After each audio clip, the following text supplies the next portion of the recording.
Here today with Locked On Lions host Matt Dery to recap the Detroit Lions 2025 draft. Matt, always great to conversate. We talked last week about the draft. Now we got to see the 7 picks. We got to see who Brad Holmes passed on.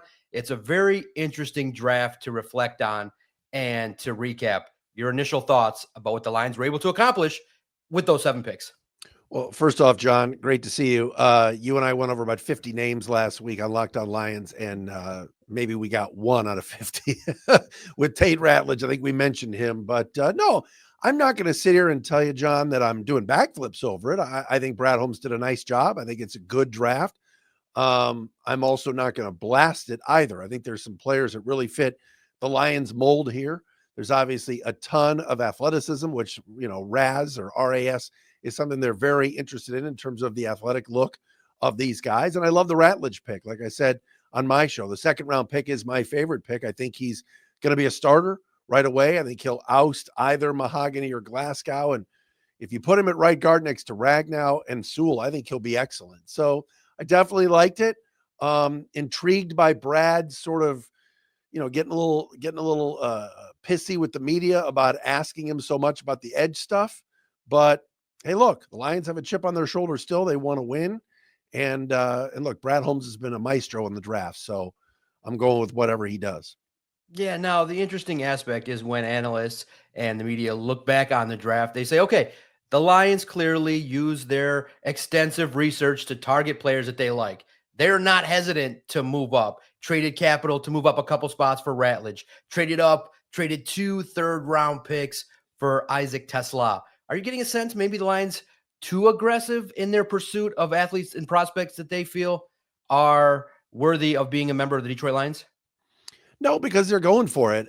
But I will say this, John, the Tesla thing is interesting because really it's 3 third-round picks because they obviously had moved from whatever it was, 102 to 70 to move up to get him, and then 2 next year. And if this is a kid that ends up being more of a practice squatter or needs a year, then I think you can look up and say, is Brad getting too aggressive 2 years in a row? Because obviously Manu and Vaki were developmental players. I know Sione got on the field a little bit more than Manu did. Well, actually, a lot more than Manu did last year. So you want to see the move ups to get guys out there that are going to help you right away. And the Lions are trying to win right away. I do like the aggressiveness. Now I want to see what Isaac can do and if he can be a part of the mix this year, especially if one of the wide receivers gets hurt, goes down, and you need to have a backup plan for Jamison Williams, who likely will bolt after 2026 because you can only pay so many people. But I like Holmes's aggressive nature. I like the Ratledge move a lot. I know some people question, why would you move up 3 spots and give up more draft capital? But if there's somebody you like that's there and you're concerned that someone else is going to take him, you go get the guy you want. And he backs up his words, which is what he said the week leading up to it, that they're going to go get the guys that they think they need. So, I'm not on the fence on it. I liked it, but again, I want to see Tesla contribute this year, and I want to see Manu and Vaki contribute this year too, so that we're kind of getting a little rubber stamp on those move ups. Yeah, it's interesting because I think when we look at the Tesla pick and when you look at some of the picks as a whole, it kind of has a feel of a draft that was meant to keep the team good, but I'm not so certain how much immediate impact this draft could have. Clearly, the 1st round pick, Tyleik Williams, can come in and replace Aleem McNeil, a player that's out with an ACL. But like you said, the Tesla pick, some of the writers and some colleagues are saying, you know what, maybe Brad, took a player that's still a little bit raw, but you could have had a player like a Elik Ayomenor from Stanford that's a little bit more ready-made to contribute now. The edge pick, Ahmed Hassanein, still a player that has only played football since 2019. So it has a feel of, and we have to kind of maybe accept it that the Lions feel like the roster that they built, that won 15 games, they want to run it back and give them another chance to maybe compete at the highest level in the postseason. But you look at some of the picks, and it does have a feel of some patience from Brad Holmes. It's funny. I talked to somebody in the organization, just a little off the record texting, and they said they hate, and this is not on you, John, but you said it, they hate the run it back line because all those defensive players were out last year. They feel like they're going into this year going, all right, we're going to get a healthy Hutchinson, a healthy Derek Barnes, a healthy Marcus Davenport. Anzalone for a full season.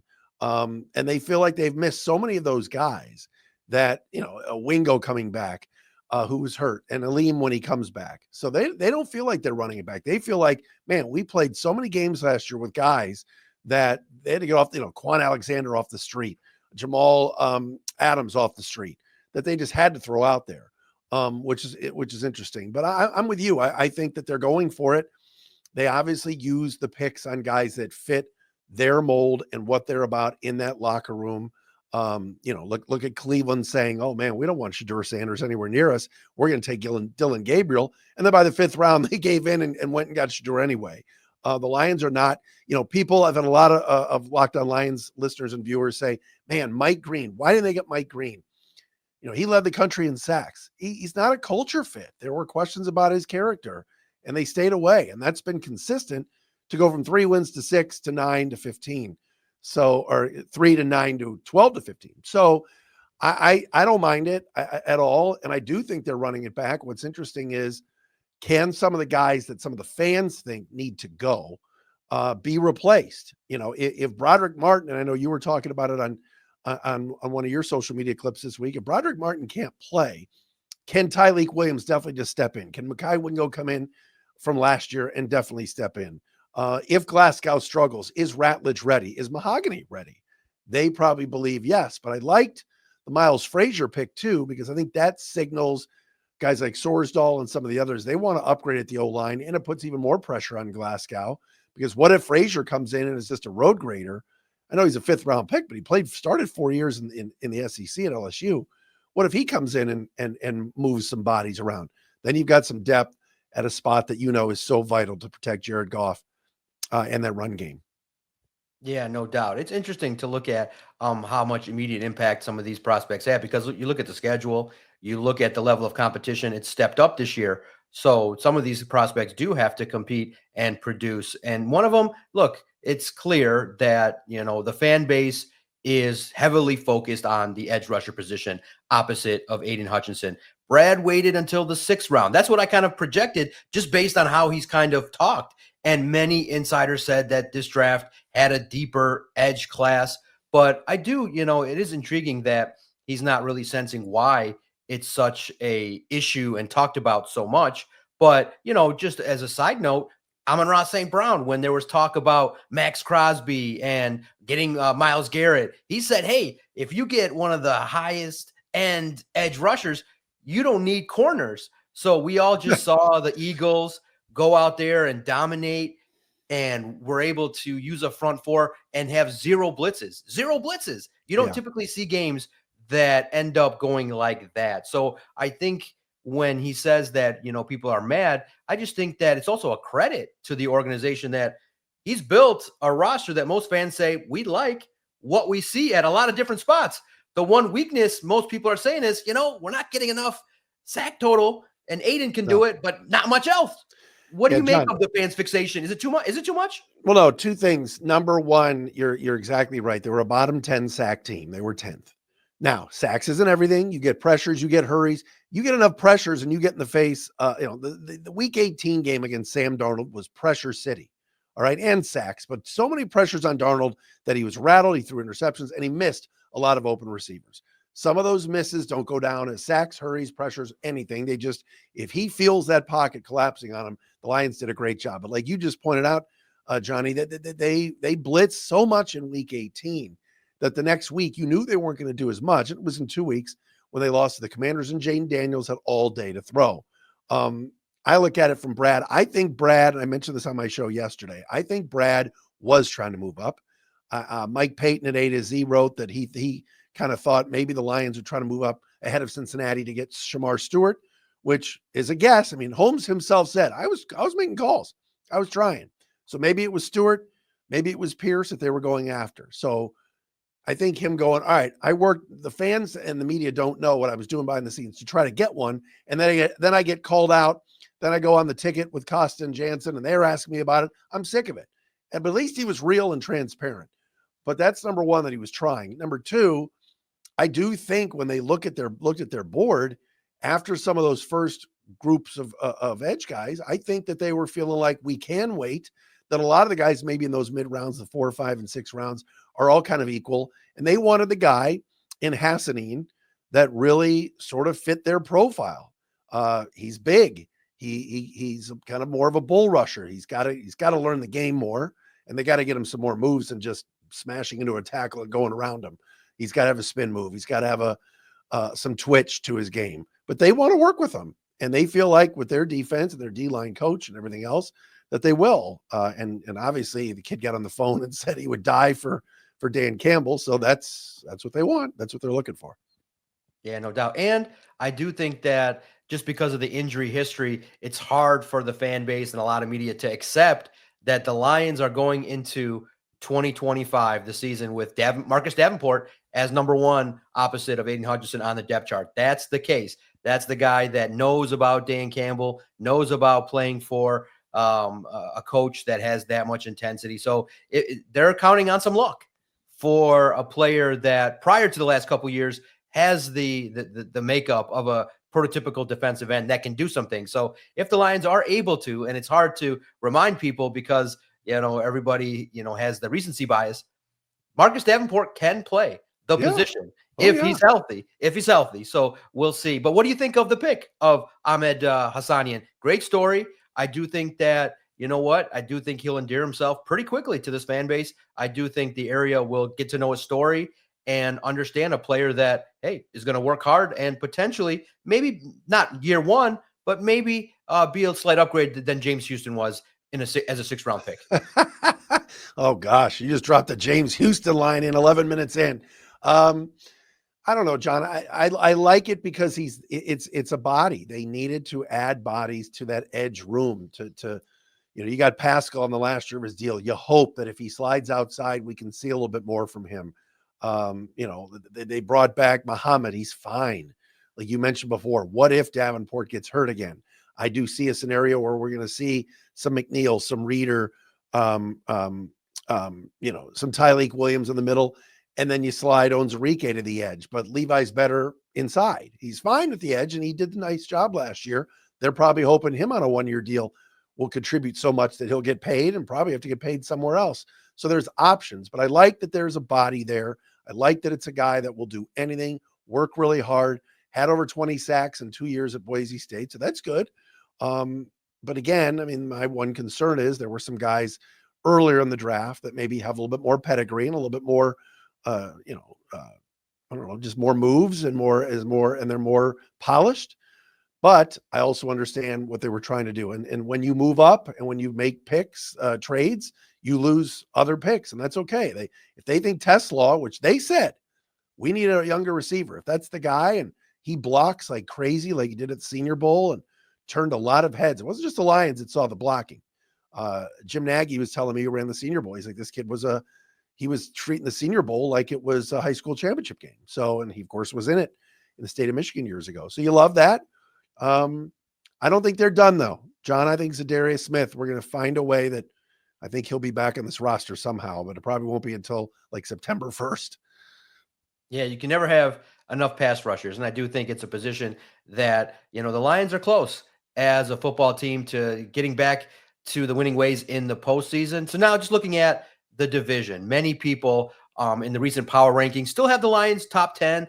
Most have them in the top 5, but a lot of analysts that look at the division, one of the toughest divisions in football, and they say, okay, clearly the Lions are sitting at the top, having won it back-to-back years, but they're getting a sense that the Packers, Vikings, and Bears are closing the gap. What do you make of what the other teams have done, and which team maybe do you think is closest to competing hard with the Detroit Lions? It's going to be tough. It's one of the toughest divisions. Lions were able to go 6-0 last year, but you get a sense now with the Bears getting targeting players that are going to suit what Ben Johnson wants. The Vikings have a great coach with now a young quarterback, and you have the Packers who have a lot of young players on rookie deals, but also now added a first-round wide receiver to the mix for the first time in decades. What do you make of the division and how who scares you a little bit that could be nipping at the heels of the Lions? Well, I'll be honest. I think Green Bay is the closest to the Lions. I know Minnesota was a year ago. They won 14 games, and heck, it came down to week 18 for them and the Lions to win the division. I think they're going to take a little bit of a step back this year, and it's not because I don't like J.J. McCarthy. I think he'll be good, actually. But I think Sam Darnold, with so much protection and how he steadied the ship last year as a veteran was phenomenal for them. Then at the end of the year, it kind of was like, all right, let's just send the house at him. And the last two games that Darnold played, of course, the Lions game and then the first round playoff game against the Rams were a complete disaster. I think they'll take a little bit of a step back, but that's still a good football team. The chic pick is the Bears. I'm seeing stuff online. Oh, the Bears for the division, and I can't take a Ryan Poles, Kevin Warren led team seriously enough to win the division yet. And look, Ben Johnson, or some of my viewers and listeners call him Benedict Johnson, who's been running his mouth ever since he left. A little shot here at Jared Goff, a little shot here at Matt LaFleur. I see a different Ben Johnson on the microphone. He's playing to that Chicago crowd. He's loving it. And some of that stuff sometimes comes back to bite you. He's going to be sitting in a chair he's never sat in before. And while he's an unbelievable offensive mind, I think that offense led by Caleb Williams will, of course, improve. And their upgrades on the O-line are good. Some of those guys, I think in Chicago, they think signing Jonah Jackson is like signing, a 10-time Pro Bowler. You and I know Jonah was fine here, but the Lions let him walk. But I think they'll be better, of course, but I just kind of laughed at weapon, Colston Loveland. I think him being drafted ahead of Tyler Warren, I wouldn't have done it. I think Warren's a better player, but Colston's damn good. It's not like he's not a good player, but I still think the Bears don't know how to win. And so some of those tight games that, they always find a way to lose, including the games against Detroit this year. The Lions know how to win those games. But like you said before, and you made a great point, that Lions road schedule is murder next year. They're not winning 15 games. I mean, I still think they'll win the division, but I would say Green Bay, I think, is closest. And this LaFleur-Johnson little rivalry, let those two play in the sandbox and throw sand and stones at each other. Let the Lions just kind of lay in the weeds and do their thing and stay quiet. And I think that'll help the Lions actually a little bit. Enjoying my conversation with Matt Dery, the host of Locked On Lions, which you can find everywhere you listen, everywhere that you find podcasts. You can find Locked On Lions and the Locked On Network, YouTube, all the digital platforms as well. A couple of things I want to get your thoughts on in regards to some contracts. A lot of people gave some pushback to me regarding the Lions giving Kirby Joseph that record-setting contract. It's interesting because they look at it and they say, and I get the debate. They say, okay, you potentially have a player under your control. You can use the 5th-year option. You can use franchise tags, and then you could maybe potentially be more aggressive in free agency. Most people are not used to the Lions setting the record, setting the market for so many positions, and they see the safety spot. I think some of the fan base undervalues what a great safety can do, and they feel like, hey, you're giving a guy $21.5 million a year, but they didn't yet to see how Brad Holmes structured that contract to keep the cap relatively affordable. But some interesting decisions are going to be made. You give Kirby Joseph a market-setting contract. You're upcoming going to give Aiden Hutchinson probably north of $40 million. That probably is going to be at the expense of maybe a Jamison Williams or a Brian Branch or a Sam Laporta. So the bill is coming, as Brad Holmes said. What do you make of the Lions' philosophy of draft, develop, and then right now, because of how well some of the players have played, they've been getting some record-setting contracts that's going to, in the coming years, have to be looked at with the salary cap. I like it. I can't believe the fans are upset about Kirby Joseph. They didn't give him $30 million a year. When J.C. Horn got 25 or 30, I went, wait a minute, what? Kirby Joseph is really good. He's the center fielder. He's the back end guy. He's stepping in front of receivers and he catches interceptions, doesn't drop them like previous safeties had done. I don't think the way they structured it was well done. I don't think it's exorbitant, and they stay out of that discussion, John, of franchise tagging. When you get into that discussion about the tag and should we tag him, should we not, that's a distraction. And the Lions have been distraction free for the last few years. J-Mo a little bit with some of the off-field stuff, and C.J. Gardner-Johnson was a little bit of a headache, but they kept that at bay. I liked it. I was all for signing and extending Kirby Joseph. The draft, develop, and keep philosophy where you keep good players is always a good thing. Will it be at the extent of losing Jamison Williams eventually one day? Probably. Will they have to maybe restructure a Taylor Decker in a few years, figure out what to do with Ragnow and some of the veterans? Will they have to let's say DJ Reader has a big year this year. Will they be able to afford to sign him or Unzarike or lose both in order to re-up, like you said, Branch, Gibbs, Laporta? The Bills are due, but they've kept all the good guys around. And the Branch one is interesting. You brought up. I think he's awesome. And I know that people say, well, wait a minute, they signed Joseph. So how can they keep Branch in both? Figure it out. What did they say in Cincinnati? There's no way T. Higgins and Jamar Chase are both getting paid. They did. Now, I wouldn't do that with receivers, but with that secondary and the way it's a passing league now, and you look in our division with what's going on with the quarterbacks and passing games, I would hope they would keep both for sure. One last thought with Matt Dery. Again, check him out. Locked On Lions Daily. I just got to ask, one of the things that people kind of are concerned about is the changing coordinators. 2 new coordinators, but Kelvin Shepard does have experience with the Lions. Is it overstated, or any concerns with the overhaul of the coaching staff? I'm going to say defense, I think they'll be all right. And that's not a knock on Aaron Glenn. He deserved the Jets job. I love how he's handling things in New York right now. I think Kelvin Shepard is ready. I think he has been groomed for this job. He's so likable. The players love him. I think he'll do well. My concern is the other side. I mean, you are losing the best offensive coordinator in the game the last 2 years.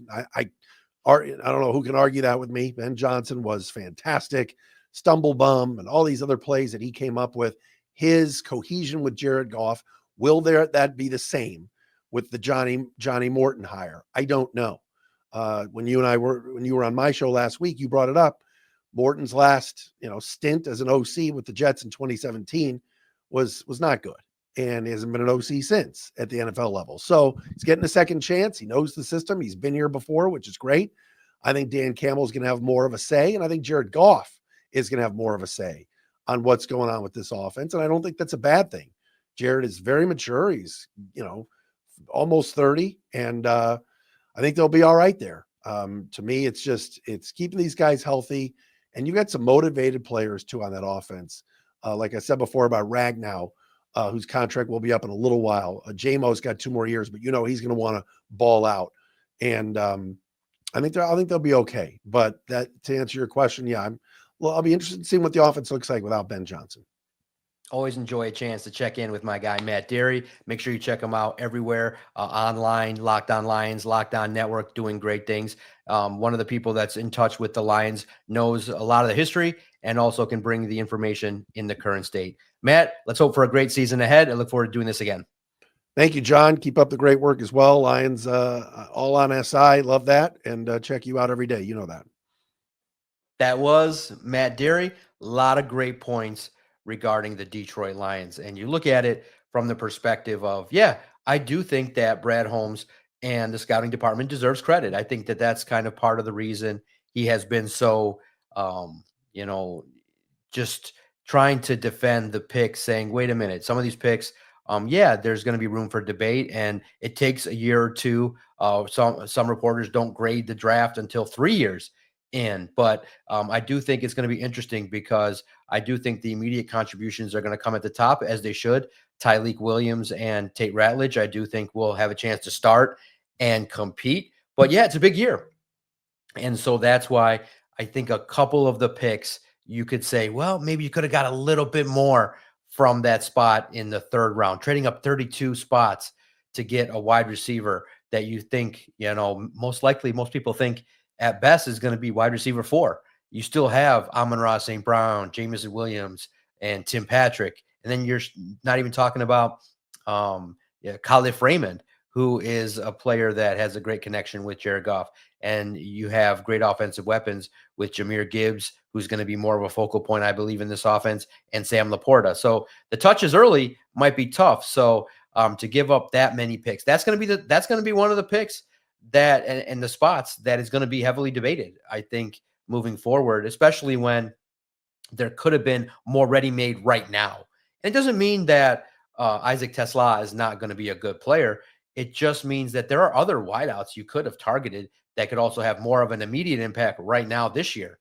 And I'm curious to see how fast he gets acclimated to the offense and how quickly he will set up shop and start racking up some great statistics. And look, first and foremost, like what the Lions want, they want him to block. So that will quickly endear himself to the coaching staff. And it'll be interesting to see how the young wideout acclimates. Now, the last point I want to make is that the Lions, actually, interestingly, had a change to the offseason schedule, and I do think that it's might be end up being a good thing for the Detroit Lions. It's going to be interesting to see how it shakes out. The Lions, because of the fact they're playing in the Pro Football Hall of Fame game at the end of July, now are going to have the benefit of not having a mandatory minicamp. They'll do their offseason OTAs. They'll do rookie minicamp, but the mandatory minicamp with all the players has now been canceled because training camp is going to start a little bit earlier, probably in the middle of July. So players and coaches get their normal 5 to 6 week rest after the completion of OTAs. And I do think Dan Campbell probably figured that, you know what, we're going to have, opportunities to get our work in. All these players have specialized training anyway. So I do not think when people ask, well, John, is it going to have a lot of impact? I don't.